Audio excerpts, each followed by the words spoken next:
It is Thursday, the 10th of October. We are at Metred Squared Comedy at the Regent. New one to me. I think a new night overall.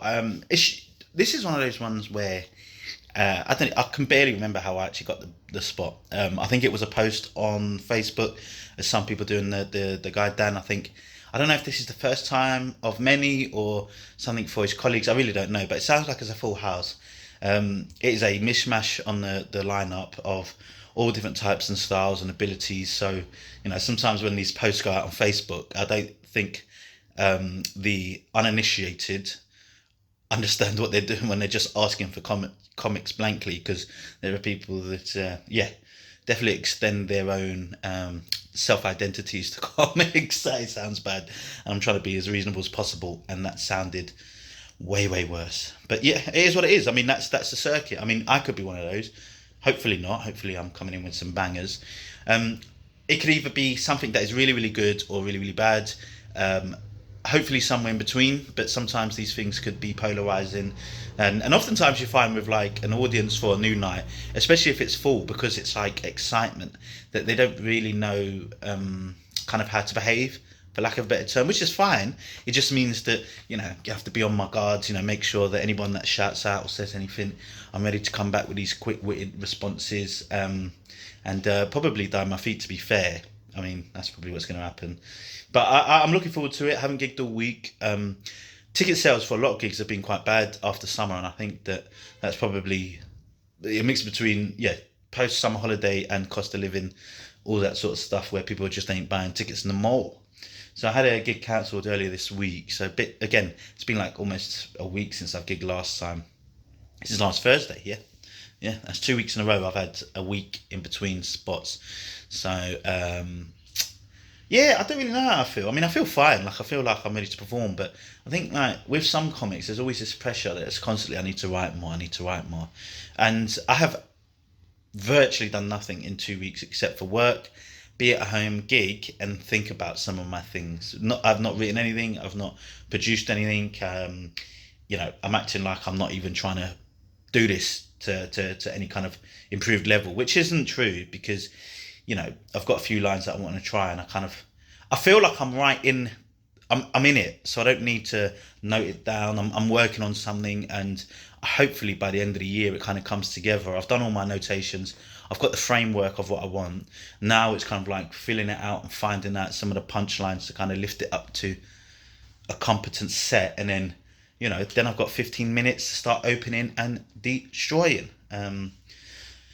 But we are a fucking long way from that, boy. That should have been done months ago. So yeah, we will see how this goes. I'm really looking forward to it, actually. I love some of these crazy ones. I think it suits me. I don't get deterred, so we shall see. Hopefully it is a good one.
For quite a while, so he's doing a great job emceeing. I remember the first time he said that he actually worked in Hamleys. I was like, yeah, makes sense. No, he did say it's a fucking lovely venue. I must say that I've never gigged in anywhere like this, but I don't know about all like the sitting on the floor and shit like that, man. I feel like I'm at a white guilt convention or something. Like, it's ridiculous, But someone shouted Star Wars early on, right? And do you know what the thing is, like, we know James L. Jones? Yeah, he died recently, didn't he? Fucking sad stuff, do you know what I mean? He was a great actor. For those that don't know, he was like in Coming to America.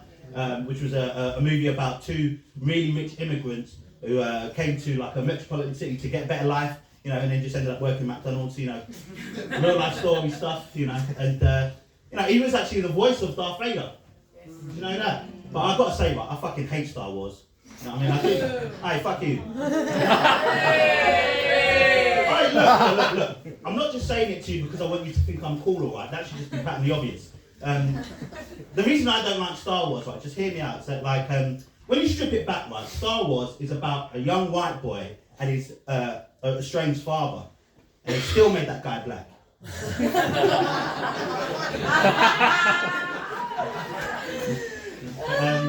I actually work for the NHS. Do you want a job? Not from you, mate. You want a job? Yes. You fucking. Do you know what, right? What's your name, mate? Not yours. Well, obviously. I mean, well, unless it's Chris, eh? Eh? What's D? Do you know what? I remember my first drink. Don't worry about it. No, I actually got a new job recently, though.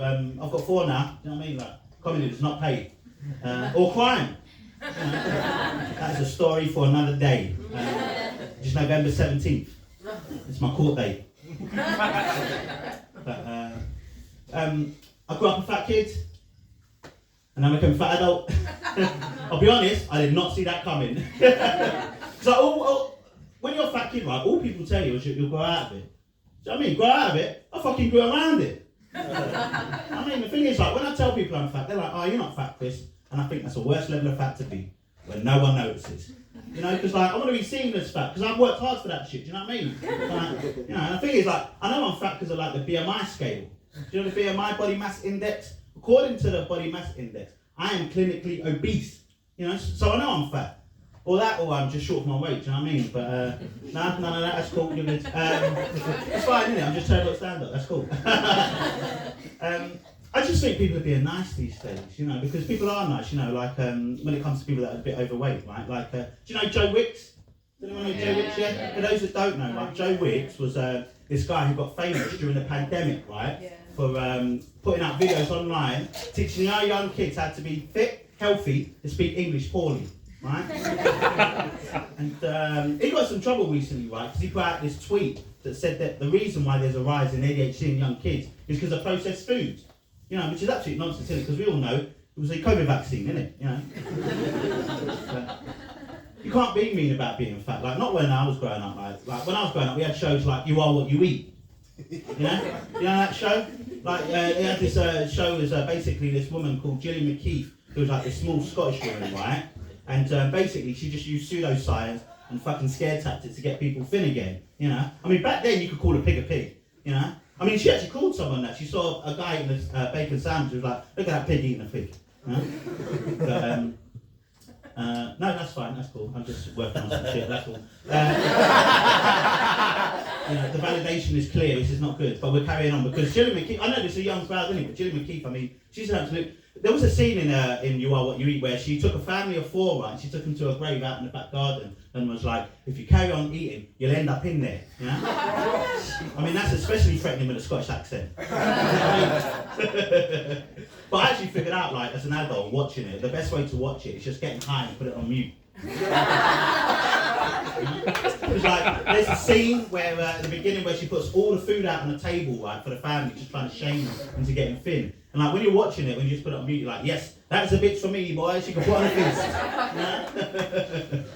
But Joe, I tell you, I started stand-up comedy just over 2.5 years ago, right? You know, and it's crazy thing because back then I actually had hope. No, it's been going alright, you know, it's been going pretty well. You know, we get some good feedback here and there. Obviously not here. Places that like me. Yeah. But the thing is, right, people have been coming up to me after gigs and saying, Chris, I really like your comedy, but it's just a bit too black. Like, the thing is, right, like, what am I supposed to do? It's about, like, your own perspective, right? Like, am I supposed to just joke like I'm a white person? You know? I don't like skiing. What even is a quiche? It's fucking eggy bread in my house. You know? I remember the first time someone came up to me after a gig and told me my comedy was too black. I almost spat the fried chicken out of my mouth. Too black. You know what I mean? But, we got any football fans in the house? Yes, yes. Go you Spurs. Oh, fuck off, you would be a Spurs fan. Yeah, no, I'm actually an Arsenal fan. Yes. You are the wanker, sir. Well, to be fair, I'm wearing this shit jumper. But that's my fault, not mine. Or my mum's really, she picked it out. Yeah, but you know. You guys are very sweet. No, but I'm a big football fan, big football fan, you know. Trying to become a medium-sized football fan. Still holding on to that Christmas weight since I was 12. But you might have heard about this, right? The Premier League recently released this list of the most influential black people in football, right? So, you know, really good stuff. Players like Rashford and Saka, you know, and the other one that missed. Guess what they called it? They called it the blacklist. Do you know what, like, outside of it being massively offensive, I just think it lacks creativity. You know, like what these idiots going to come up with next? The most influential Slovakians in football are calling it the checklist. I get it, right? You're trying to recognise black people, but like calling the list of black excellence a blacklist is almost as bad as putting an all-black political party together and calling that party slave labour. Hey, that's a good fucking joke, alright? You can't say someone work with me here. Yeah, thank you. Right. Jesus, this is white guilt right here. Do you know what I'm saying, boy? Fuck that shit. You know? Actually, give me a cheer in here, right? Did anyone in here like grow up with like a bit of an annoying dad? Must be nice. Yeah, it must be nice, isn't it? You know what I mean? But he's showing up at this point. No. I grew up with a single mum. You know, wonderful single mum. You know, growing up, she did all the typical things a dad would do. You know, we'd go out and play football. She talks about girls, or she calls legs. You know. She even taught me how to shave. You know, it's hard getting between those legs, but you know. I am a good son, what can I say? Come on, you've definitely done it. Something else about it is I grew up with a twin brother. You know, so nice they made me twice. Which my mum likes to say, 2 mistakes for the price of 1. Silly bitch. But the thing is, right, when people see me and my twin brother together, they say we look exactly like each other, which really pisses me off because I think he's fucking ugly. But my twin brother's gay, right, and which is great, you know. But he came out when he was 18 years old, you know, and he was telling friends and family. The only problem I have is I'm a big homophobe. You know? Big homophobe. You know? Trying to become a medium-sized homophobe, you know. Obviously, I'm not a homophobe. I used to bath naked with a gay guy. Cool, there you go. Punchline. Cool. Yes, there we go. Do you know what, like, when my twin brother came out as gay, you know, it really wasn't a surprise, you know, because like all the signs were there. You know, we used to play games, you know. We used to play doctors and nurses, you know, the game where you played different characters in the hospital. Guess who my gay twin brother always wanted to be? No, it was Beyonce. No. Always the wrist issue. I don't know. No idea what's going on. It's a constrained injury. I'll leave you this way actually, because the thing is, right, I'm trying to lose some weight, so I recently shopping in Whole Foods, right, and I ended up speaking to this vegan, right, and basically she said that me calling myself black is actually a self-identifying preference. I'll be honest, I've got no clue what they then was talking about. You see, because all my life I thought I was born black. I had not realised it was a preference. You know? Like if it was a preference, I'd have one of those big black dicks, you know what I'm saying? Ah, you know what I mean? Falling like the rock and shit. My jug looks like 3 new potatoes just huddled together. So like, you guys have been absolutely lovely. I've been Chris Ali. Thank you very much.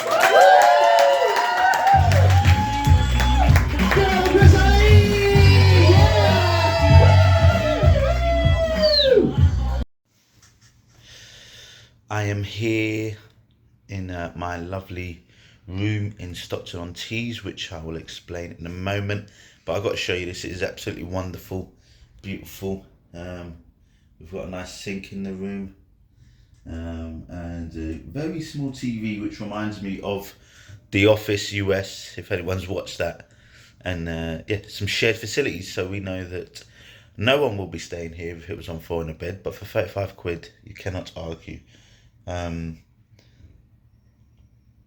this was one of those gigs where I think, like, as an act, you kind of have to be convinced that you had a good performance more than you kind of thought you did. You know, it's a very different experience being up there than kind of how you've seen. And my mate Bilal, who was on the bill as well, who did absolutely great. You know, we were talking to each other afterwards, and you know, it's the way I explained it is like this was a bit of an unusual audience. It was everyone kind of knew each other. There was I think if everyone, if not all, was kind of from Hamleys, or like 78% of them, and they were kind of putting on this night with a, you know, they knew Moss, who was from Hamleys, and it was for this squared space meet space, which was, you know, a beautiful venue, but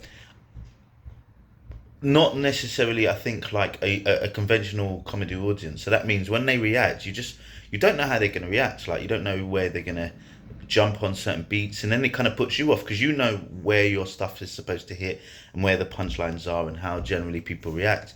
And without that, you're kind of left a little bit kind of like on, you know, on skates really. You're kind of unsure.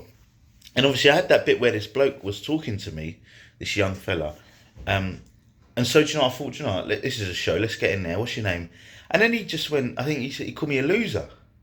And then he stopped talking. And, you know, maybe there was, afterwards I was thinking, like, you know, there probably could have been certain things I could have said and did that was a little bit better.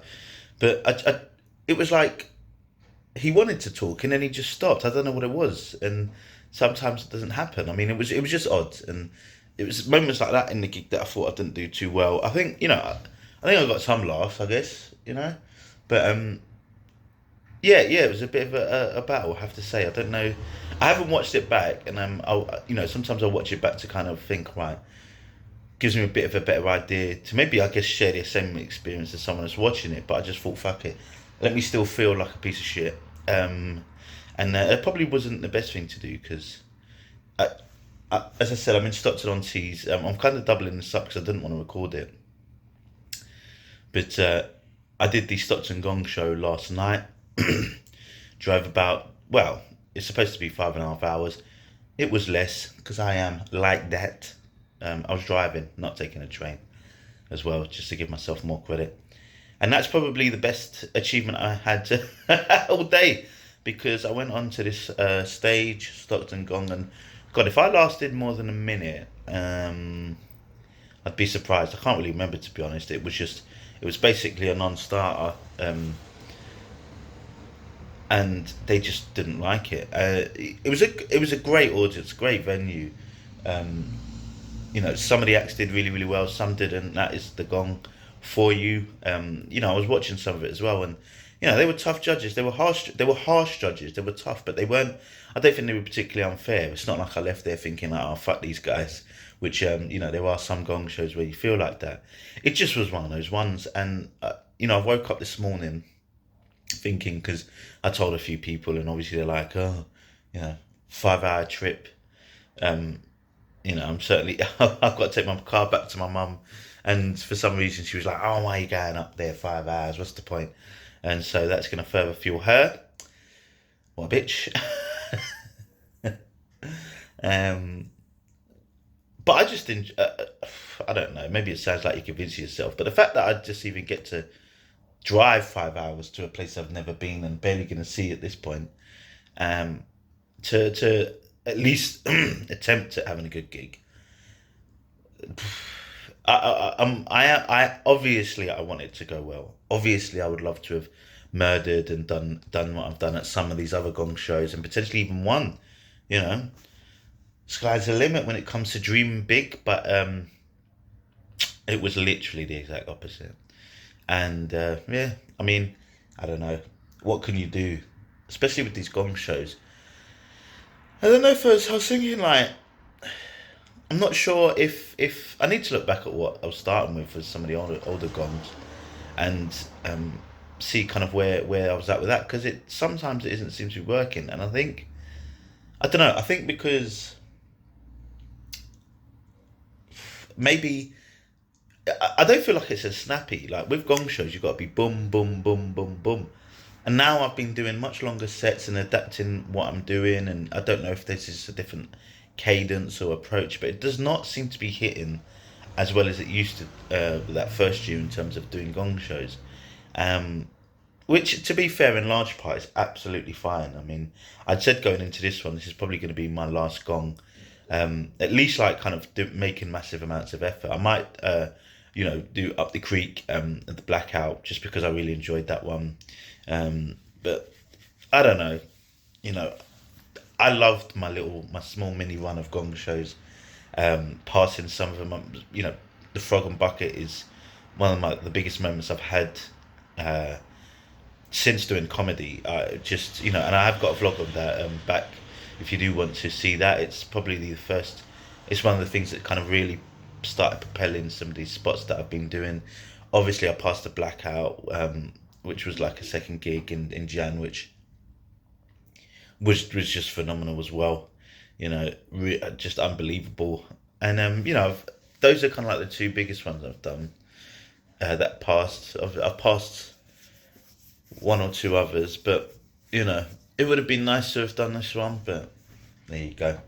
What can you do? I was really pleased for the acts that went there. Obviously, Lucas Jeffco, who come from London, took the coach up and took the coach back last night, and he was a shared winner with this other guy called Shay, who I just met, who was absolutely pissing his pants. He was so nervous and just obviously just murdered.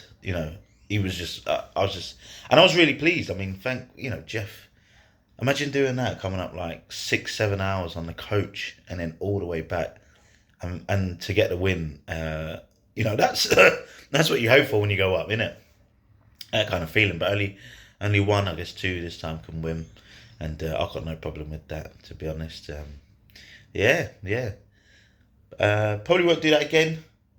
Hopefully, I can have another good reason to get up, because they always talk about the progression here, and even if you do well, and you might get some chances. I won't get those chances anytime soon now. Hopefully I haven't killed off any hopes in the short term. Hopefully it's not put me back a bit. But to be fair, it's probably going to be quite a while before I start gigging this far up north on a regular basis because of the cost and the transport. So that is what I'm going to tell myself so I don't cry. This has been a very, very long outro, and that's because I've been talking more about this gong. But I do appreciate you sitting with me in these moments, because I'm sitting here by myself, and it's an interesting one, that's for sure. But we are definitely on to the next one, because that is what we do out here, and whenever we have these gong shows, there's not much else you can do, really. So we are on to the next one.